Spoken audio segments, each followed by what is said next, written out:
اعوذ باللہ من الشیطان الرجیم بسم اللہ الرحمن الرحیم۔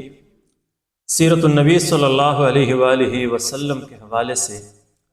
آج ہمارا موضوع ہے دار ارقم کا انتخاب یا مدرسہ دار ارقم۔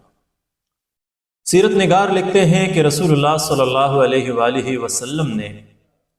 ابتدائی دنوں میں مسلمانوں کی تعلیم و تربیت، تزکیہ نفس کے لیے اور اللہ کی دین سے باخبر رکھنے کے لیے، ان کا حوصلہ بڑھانے کے لیے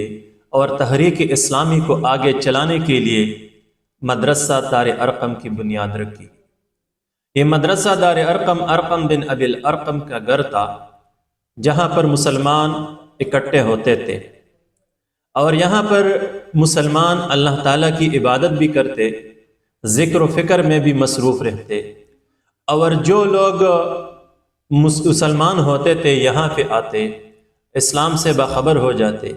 یا جن لوگوں کو مشرکین کے خاط و تکالیف، مصائب اور مشکلات درپیش ہوتی یا پہنچتی،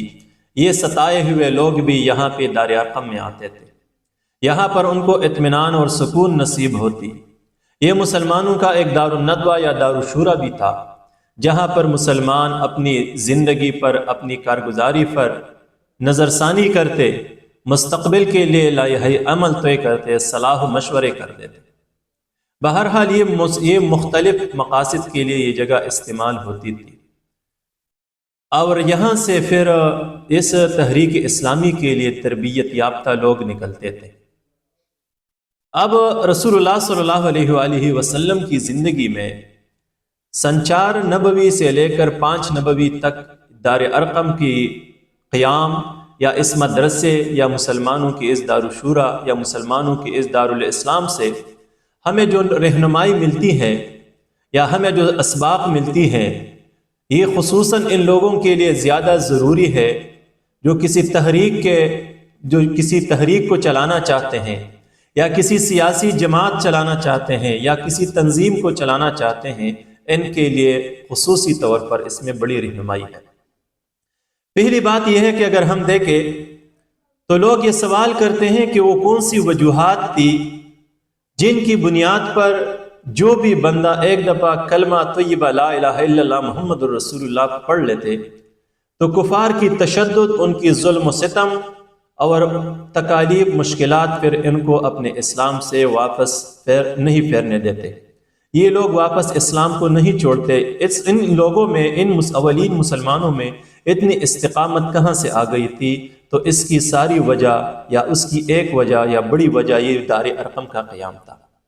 دار ارقم کو ہم دیکھیں کہ جب رسول اللہ صلی اللہ علیہ وآلہ وسلم نے تحریک اسلامی شروع کی، اسلام کی دعوت و تبلیغ شروع کی، تو سب سے پہلے اس کے لیے ایک مرکز کا قیام عمل میں آیا، اور وہ مرکز تھا دار ارقم۔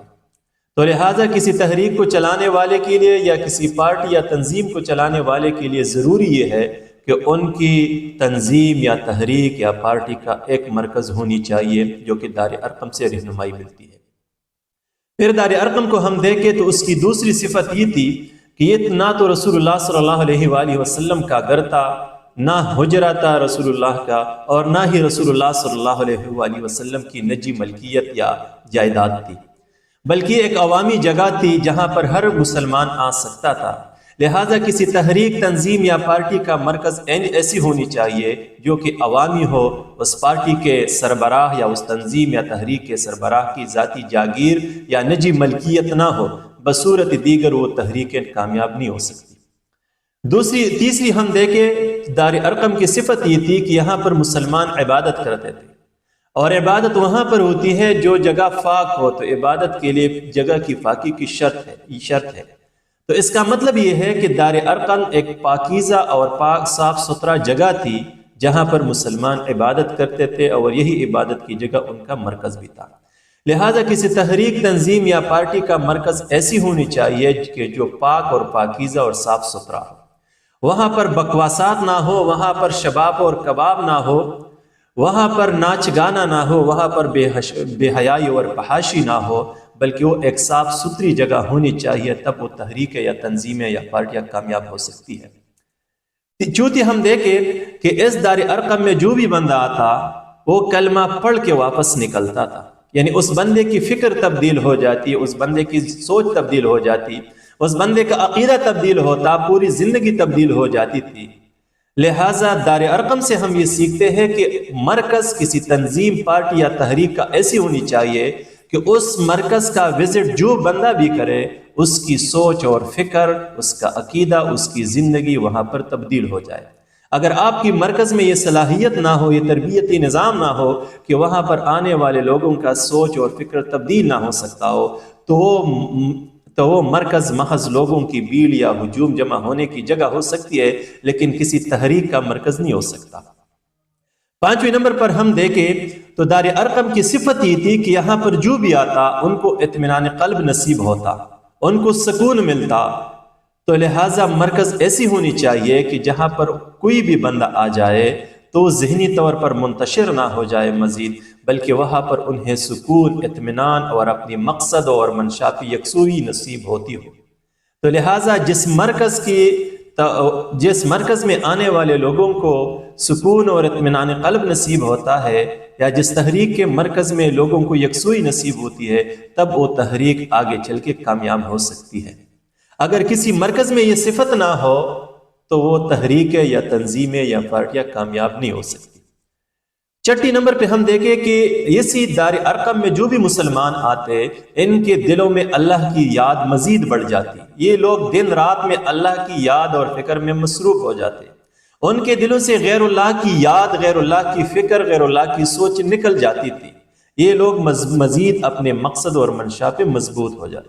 لہٰذا کسی پارٹی، تنظیم یا تحریک کا مرکز ایسی ہونی چاہیے کہ جہاں پر جو بھی کارکن یا ورکر آ جائے یا جو بھی پیروکار آ جائے، ان کی اپنی مقصد اور منشا سے خلوص یا یکسوئی مزید بڑھ جائے، ان کو اللہ پر اعتماد، اللہ کی ذات پر یقین مزید مضبوط اور مستحکم ہو جائے۔ اسی مرکز کا وزٹ کرنے پر اسی کارکن یا پیروکار کے دل سے غیر اللہ کی فکر یا غیر تنظیموں کی یا غیر تحریکوں کی فکر نکل جائے۔ لہٰذا اگر مرکز ایسی ہو تب وہ تحریک کامیاب ہو سکتی ہے۔ اسی طرح ہم دیکھیں تو 7ویں صفت اس کی یہ تھی کہ یہ دار ارقم مسلمانوں کی پارلیمنٹ یا دار الندوہ بھی تھی۔ یہاں پر مسلمان صلاح و مشورے کرتے تھے، اپنی زندگی پر یا اپنی افعال یا اپنے کاموں پر نظر ثانی کرتے تھے، اپنی سرگرمیوں پر نظر ثانی کرتے تھے، اور مستقبل کے لیے پالیسیاں بناتے، مستقبل کے لیے لائحہ عمل طے کرتے تھے، اور یہاں پر جو بھی فیصلے ہوتے اسی پر عمل کی جاتی تھی۔ لہٰذا اس سے یہ بات نکلتی ہے کہ اگر کسی تحریک یا تنظیم یا پارٹی کامیابی چاہتی ہے اس دنیا میں، تو ان کے فیصلے ان کے مرکز میں ہونی چاہیے۔ اگر کسی اور جگہ سے لفافے میں ان کے لیے فیصلے آتے ہیں یا محض اس کے قائد کے اختراعات اور فکر و سوچ اس پارٹی یا تنظیم یا تحریک پر نافذ ہوتی ہے، تو تحریکیں یا تنظیمیں یا پارٹیاں کبھی کامیابی حاصل نہیں کر سکتی۔ لہٰذا دار ارقم سے یہ ایک بڑی سبق ہمیں ملتی ہے کہ کسی تحریک کے فیصلے اسی کے مرکز میں لوگوں کے مشورے سے ہوں گے، کسی غیر کے فیصلے ان پر نافذ نہیں ہو سکیں گے، تب وہ تحریکیں کامیاب ہو سکتی۔ اسی طرح ہم دیکھیں 8ویں صفت دار ارقم کی یہ تھی کہ یہاں سے جو بھی بندے نکلتے ان کی کردار، ان کی گفتار مثالی نمونہ بن جاتے تھے، وہ لوگ باکردار بن جاتے تھے۔ وہاں سے نکلنے والے لوگ نہ تو بکواسات بکتے تھے اور نہ ہی دشمن پہ حملہ آور ہوتے تھے، بلکہ اپنی کردار کو مضبوط بنا دیتے۔ لہٰذا کسی مرکز، کسی تحریک یا تنظیم کی مرکز میں یہ صفت ہونی چاہیے، خصلت ہونی چاہیے کہ وہاں پر اس کے کارکن اور پیروکاروں کی تربیت ہوتی ہو، اور وہ تربیت ایسی ہو کہ پھر اس کی زندگی سے بھی ان کی عملی نمونہ ظاہر ہو سکتی ہو، بصورت دیگر وہ کامیاب نہیں ہو سکتے۔ ہم دیکھتے ہیں کہ یہی دار ارقم تھی جہاں پر صحابہ کرام کی تربیت ہوئی تھی، اور یہی وہ اولین صحابہ کرام ہیں جنہوں نے بعد میں تحریک اسلامی کو آگے بڑھایا۔ یہی وہ مسلمان تھے کہ جنہوں نے رسول اللہ صلی اللہ علیہ وآلہ وسلم کے بعد اس تحریک کو دنیا کے کونے کونے تک پہنچایا۔ مثلا ہم دیکھتے ہیں کہ دار ارقم نے جن صحابہ کرام کی تربیت ہوئی تھی، جن میں حضرت ابو بکر صدیق رضی اللہ تعالیٰ عنہ تھا، حضرت عمر فاروق رضی اللہ تعالیٰ عنہ تھا، حضرت عثمان غنی رضی اللہ تعالیٰ عنہ تھا، حضرت علی کرم اللہ وجہ تھے، حضرت سعد بن ابی وقاص تھا، حضرت عمر بن عبد الرحمن بن عوف رضی اللہ تعالیٰ عنہ تھا۔ یہ وہ عظیم شخصیات ہیں جن کی تربیت اسی دار ارقم میں ہوئی تھی، اور پھر ان لوگوں نے تحریک اسلامی کو یا اسلام کے پیغام کو آگے پہنچایا۔ اور اللہ کے رسول کے وفات کے بعد ہم دیکھیں تو وہی دار ارقم کے تربیت یافتہ حضرت ابو بکر صدیق رضی اللہ تعالی عنہ نے اسلام کے پیغام اور ریاست کو آگے بڑھایا۔ اسی ابو بکر رضی اللہ عنہ کے وفات کے بعد عمر فاروق یا عثمان غنی یا حضرت علی کرم اللہ وجہہ نے اس تحریک کو آگے بڑھا۔ لہٰذا اس میں ہمارے لیے یہ رہنمائی یہ ہے کہ ہر تحریک کے لیے، ہر تنظیم کے لیے، ہر پارٹی کے لیے ضروری یہ ہے کہ وہ پارٹی یا تنظیم یا تحریک کے قیادت کو ان لوگوں کے سپرد کرے جو اسی تحریک یا تنظیم یا پارٹی کے تربیت یافتہ ہو۔ کسی گلی کوچے سے یا کسی راستے سے کسی ہنگامی بندے کو اٹھا کر ان کے سپرد اپنی تحریک یا تنظیم یا پارٹی کو نہ دے، کیونکہ ایسے لوگ جو کسی تحریک کے تربیت یافتہ نہ ہو اور محض بازار سے یا گلی کوچے سے کسی بندے کو اٹھا کے اپنے تحریک پر آپ بٹا دے یا اپنی تنظیم اور پارٹی پہ آپ بٹا دے تو محض لوگوں کی بھیڑ اور ہجوم تو اکٹھی کر سکتی ہے، لیکن اپنی تحریک یا تنظیم کے مقاصد کو نہ تو حاصل کر سکتے ہیں اور نہ اسے آگے بڑھا سکتے ہیں۔ لہٰذا رسول اللہ صلی اللہ علیہ وآلہ وسلم نے تحریک اسلامی کو اپنے بعد ان لوگوں کے سپرد کیا تھا جن کی تربیت تحریک اسلامی یا اسلام میں یا دار ارقم میں ہوئی تھی۔ لہٰذا یہ بات ہماری ذہنوں میں بیٹھنی چاہیے، اس پر عمل کرنی چاہیے کہ اگر ہم چاہتے ہیں کہ اپنی تحریک کو یا اپنی تنظیم کو یا اپنی پارٹی کو دوام بخشے، ان کو آگے پھیلائے، ان کو اپنے مقاصد میں کامیابی کی طرف لے جائے، تو اپنی تحریک کو ان لوگوں کے سپرد کرنا چاہیے جو کہ اسی تحریک کا تربیت یافتہ ہو، محض بازاروں سے یا گلی کوچے سے کسی بندے کو اٹھا کے اس پر مسلط نہ کرے۔ اب ہم دیکھتے ہیں کہ یہی وہ دار ارقم تھی کہ ان کی وجہ سے، ان کی تربیت کی وجہ سے، ان کی نظام کی وجہ سے جو لوگ سامنے آ گئے تو انتہائی مٹھی برابر تھے، چند لوگ تھے، 100 کے قریب بھی نہیں تھے، لیکن قریش مکہ کی پوری طاغوتی اور سامراجی طاقت ان سے ڈرتی تھی۔ یہی وہ تربیت یافتہ لوگ تھے جنہوں نے مدینہ منورہ میں اسلامی ریاست کی بنیاد رکھی، تو یہ چند 100 لوگ تھے، لیکن پوری طاغوتی دنیا، پوری دنیا اس وقت کی سپر طاقت قیصر و کسریٰ ان سے ڈرتے تھے۔ عصر حاضر میں ہم دیکھیں کہ ہماری تنظیمیں یا ہماری تحریکیں یا ہماری پارٹیاں لاکھوں کی تعداد میں کھوپڑیوں کو اکٹھا کرتے ہیں، لاکھوں کی تعداد میں، کروڑوں کی تعداد میں ہجوم کو اکٹھا کرتے ہیں، لیکن کوئی اس سے ڈرنے والا نہیں ہوتا۔ یہ ہجوم محض دنیاوی فوائد، دولت تو اکٹھی کر سکتی ہے، شہرت تو حاصل کر سکتی ہے، بڑی بڑی نام تو بنا سکتے ہیں، اپنے مذموم مقاصد تو پورے کر سکتے ہیں، لیکن نہ تو یہ اسلام کی خدمت کر سکتے ہیں اور نہ ہی اہل اسلام کی خدمت کر سکتے ہیں اور نہ ہی پوری دنیا اس سے ڈر سکتی ہے۔ آسان مثال ہم اس کی یہ دے سکتے ہیں کہ ہم دیکھیں، مثال کے طور پہ ایک دور تھا کہ اس دنیا پر، عالم اسلام پر یا عیسائی دنیا پر یا چائنا پر منگولوں کے نام سے ایک عذاب مسلط ہوئی تھی۔ ان منگولوں نے تھوڑی سی وقت میں پوری آدھی دنیا سے زیادہ دنیا فتح کر لی، ان پر قبضہ جمایا، ایک طویل عرصے تک ان پر حکومت کی، لیکن ان منگولوں کے پاس نہ سوچ تھی، نہ فکر تھی اور نہ مذہب تھی۔ لہٰذا ان لوگوں کو ہم دیکھیں کہ عسکری طاقت کے ختم ہونے کے ساتھ ہی ان لوگوں کا نام بھی اس دنیا سے مٹ گیا۔ لہٰذا جن تحریکوں کے پاس فکر نہ ہو، سوچ نہ ہو، مضبوط عقیدہ و نصب العین نہ ہو، تو ان کے پاس لاکھوں کروڑوں کی تعداد میں کوپڑیاں ہوں گی، افرادی طاقت ہوگی، لیکن دنیا میں اس سے ڈرنے والا کوئی نہیں ہوگا۔ آسان سی مثال اگر ہم دیکھیں تو اس وقت دنیا میں تقریباً 57 اسلامی ریاستیں ہیں، سینکڑوں کی تعداد میں، ہزاروں کی تعداد میں سیاسی پارٹیاں ہیں، لیکن طاغوتی طاقت ان سے ڈرنے والا نہیں۔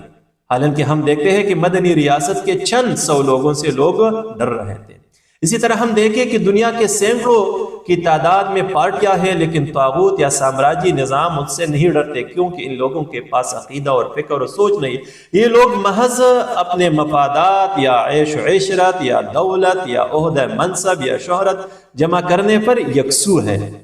دوسری طرف ہم دیکھیں تو دنیا میں ایک چھوٹی سی تنظیم ہے، حماس کی شکل میں، اخوان المسلمین کی شکل میں، لیکن پوری طاغوتی طاقت ان سے ڈرتی ہے، کیونکہ ان لوگوں کے پاس تنظیم ہے، ان لوگوں کے پاس نظم ہے، ان لوگوں کے پاس تربیتی نظام ہے، ان لوگوں کے پاس عقیدہ ہے، یہ لوگ یکسو ہے اپنے مقصد میں، اسی لیے طاغوتی دنیا اس سے ڈرتی ہے۔ آخر میں ہم دیکھیں تو اس وقت سب سے بڑی سوال یہ کی جاتی ہے کہ ایک طرف اگر ہم دیکھیں مذہبی تحریکوں کو یا تنظیموں کو جن کے پاس عقیدہ بھی ہے، فکر بھی ہے، سوچ بھی ہے، لیکن یہ لوگ انتہائی تعداد میں کم ہے، یہ زیادہ نہیں ہو سکتے۔ دوسری طرف ہم لبرل تنظیموں کو یا تحریکوں کو یا پارٹیوں کو دیکھیں تو یہ لوگ روز بروز بڑھتے ہیں، ان کی تعداد لاکھوں اور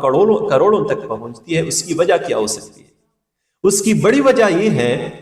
کہ اس وقت ہم دیکھیں جو اسلامی پارٹیاں ہیں، جن کے پاس عقیدہ ہے، جن کے پاس فکر اور سوچ ہے، جن کے پاس تربیت یافتہ افراد ہے، جن کے پاس کردار ہے، تو پوری طاغوتی دنیا، پوری سامراجی طاقت ان کے مخالف ہے۔ پوری لبرل دنیا، پوری لادینی دنیا یا پوری آزاد خیال دنیا ان کی مخالف ہے۔